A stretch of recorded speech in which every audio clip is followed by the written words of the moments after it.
Yan Noy, nandito na nga po tayo sa Valenzuela City, specific sa Gente de Leon. Usapang siomai rice, syempre hindi natin makakalimutan ang nag-iisang classmate, si Kuya Bogart po. Yan ang classmate siomai rice. Itong kwentong ito, isang napakagandang alaala po para sa ating kaibigan, si Kuya Bogart. Grabe, epic pa rin hanggang ngayon Noy.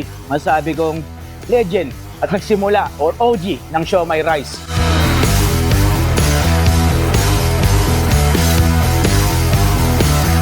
Okay lang natin ng yung close-up yung siomai.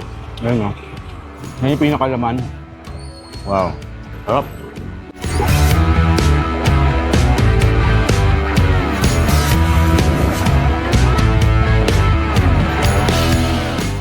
Ako po si JC Santos, anak po ni Kuya Bogart po na kilala po na classmate po dito sa Pandayan Gente LM po. Kami po ni tatay po tsaka na mother ko po kasi. Una po silang dalawa po nagraran ni tatay po. And nung dumating po yung point na na-disease po si nanay ng cancer, tapos nawala din po si nanay, si papa po, siya po yung mismong nag-handle na lang po. Tapos ang time na po na may knowledge na din po ako na sa business po namin, tinulungan ko po yung father ko. Tapos ang nangyari po, ako po yung nagluluto, tapos si papa po na o-operate po dito sa labas. Tumagal po ng mga ilang buwan po siguro or mag-years po. Naisip ko po, sabi ko kay tatay, nag-offer po sa kanya na kung ano kaya maggawa tayo ng tauhan. Sabi ko kumikita naman ng hindi naman ganun kalakihan po. Pero yung kaya naman mag-sustain ng makakuha po ng tao. Kasi yung hirap din po, pagod po si father ko. Yung hirap din po mag-prepare po always. Kung dalawa lang kami. Sabi ko, maganda din na may katawang din tayo kahit paano. Si father po kasi, gusto niya po sariling sikap po talaga. Nung tumatagal po, syempre, nagkakaedad na po si papa. Parang nag-agree na po siya na. Tapos kumuha po kami ng kasambahay, tapos kami po nag-operate kay tatay. Tapos after po nun, nag-suggest pa ulit kay tatay, papa kaya tayo ng yung tiga-sandok natin, tiga-balot natin, para tayo medyo makalis tayo ng sa katawan, hindi naman tayo sobrang nabubugbog, di ba? May bisyo po kasi siya ng yung sigarilyo po tsaka alak.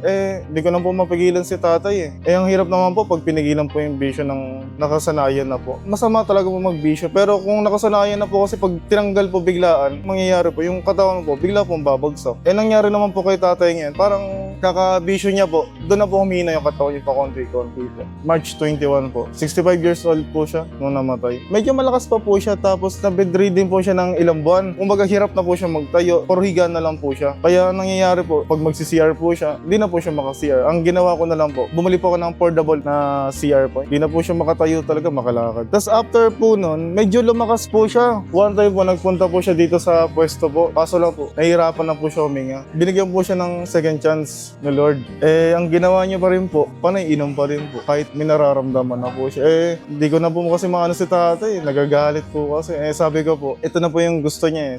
Sabi din po ng mga kamag-anak ko, wag ko na lang po pigilan. Ang dami naman po kasing napangalagaan po si tatay ng mga customer po namin. Super matatagal na po talaga. Sa Gente po talaga, kilalang kilala naman po si tatay. Kaya natutuwa po ako sa mga customer po namin. Kahit wala na po yung father ko, tinatangkilik pa din po nila. Same pa din naman po, wala naman po pinagbago. Kasi po yung mga recipe po, nung time po kami ni tatay, kabisado ko na po. Tinuro po sa akin ni tatay, paano mag-prepare, anong oras. And sabi ko nga po kay tatay, sabi ko, mas maigi na may katawang kami na ganito. Kasi lalo po dumating po sa time po na ganito, mag-isa na lang po ako. Ang hirap naman po kung mag-isa lang po ako nag-ooperate. Pero syempre po, normal po sa buhay po yung nawawalan po talaga. Kailangan po talaga lumaban. Magtiwala lang po lagi. Ang challenges po sa negosyo po namin is yung mga panahon na po, tag-ulan, pag bakasyon po ng mga bata. Almost naman po yung mga customer naman po namin, yung mga nagtatrabaho po. Ang pinakamabigat lang po talaga yung dumating sa amin, yung nagtaasan po yung mga bilihin. Kung tutuusin po, ayaw po namin magtaas. Dati po, benta po namin ni tatay, actually po, 20. Nag-25 po, nag-30, 35 po, tapos nag-40 po. Doon po kami tumagal sa 40-50 po.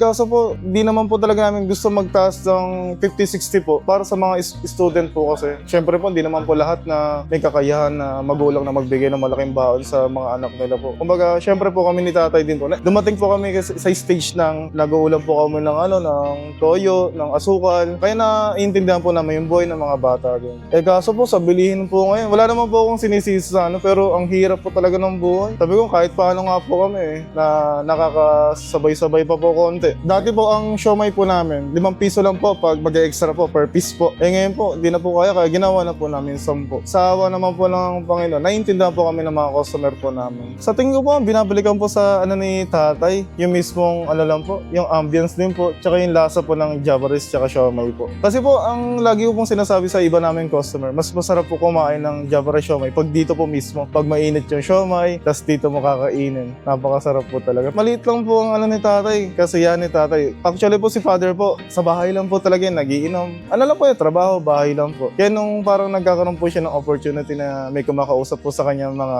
vlogger, si Papa po sobrang saya po. Dati po, hindi po siya sanay makipag-usap, di nga po mahilig magpa-picture. Gulat po ako ngayon nagbago po si tatay. Tonto po ako na nakita ko po si tatay nakausap niya po. Yung ambience po ng mukha niya, ang saya po ni Papa. After po, lagi niya po pinapanood yun. Pagkatapos namin magtinda, si Papa po paghapon, habang kumakain po ako, nagiinom na po siya. Ayun po yung bonding namin. Lagi po kami nagkakwentuhan about po sa business, sa buhay. And minsan po kasi si father po kasi, syempre po yung mga tatay, matitigas Papapalabas po lang yung emosyon nila pag andan na nakakainom na po. Kaya nakakatuwa din po. Makikita mo din yung magulang mo na sobrang lambing pala. Lumalabas din po pag gano'n. Everyday naman po, ang ano lang po namin, pahinga lang po namin sa isang linggo po. Tuwing Sunday lang po. Ang open po namin, 4 a.m. po to 9 a.m. or 10 po. Depende po kasi sa tao po, yung moderate po ng tao mismo. Kung halimbawa po, minsan po kasi nakakaubos po kami ng 8, minsan mo naman po 9, gano'n po. Dumadating po sila dito ng 4 a.m. po, tapos mga 4:30 po, nakaayos na po. Nag-ooperate na po sila ng 4:30. Sa mga nanonood po, ini-invite po namin kayo dito po sa Genti, kay classmate po, kay Papa. Yung business naman po namin, hindi pa rin po nagbago. Same pa din naman po.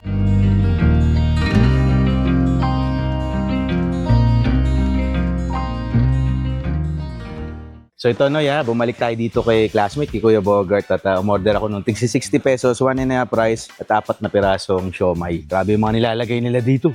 Ginagawa na pong sabaw to chili sauce ni Kuya Bogart, nila JC. Yan natin. At po itong Java rice. At syempre, yung legend dito, yung Toyo Mansi ni Kuya Bogart natin Banata natin to. Sarap! Yan siguro mga 4 o more than 4 years nung mabisita ko po to si Kuya Bogart o mas kilala sa tawag dito sa Genti de Leon, Valenzuela na classmate. At so far, ito po kinain ko before, just the same, hindi nga daw po nagbago ang lasa at style ng paggawa nila. Java rice pa rin at yung yung epic nilang Toyo Mansi. Ito yung nagustuhan ko rito, yung Toyo Mansi talaga. Yung combination din po nitong Java rice with the siomai, masarap din talaga. Kaya naman patok na patok sa mga tao, sa mga estudyante, sa mga manggagawa o sa mga pleyadong dumadaan dito. Imagine 4 o'clock a.m. pas na sila para magsimula magtinda. At hanggang ngayon, hindi man po ganun nakalakas yung pila kagaya nung dati. Talagang binabalik-balikan ng mga sukay. Alamin natin bakit kailangan pa rin balikan to, si Kuya Bogart. Fortunately, yun nga po naikwento ni JC sa atin na wala na nga si Kuya Bogart. Nakakalungkot lang din. Siyempre, yung alaala po ng classmate siomai, andyan pa rin, yun, dami nito, May chili.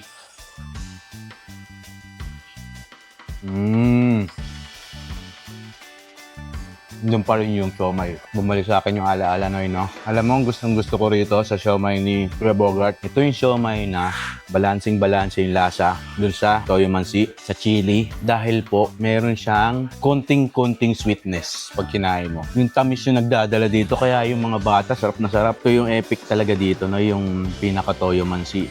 Kaya po madalas ubos yung nasa bote ng gin, bote ng stainless yun Yun yung pinaglalagyan ni Kuya Bogart ng mga Toyo Mansi niya ginagawa po ritong sabaw na to. Actually kasi, hindi siya matapang. Pagka inigop mo siya, masarap lang sa ating dila. 50 pesos and 60 pesos. Itong in-order ko yung 60 pesos. 4 na siomai at 1.5 rice,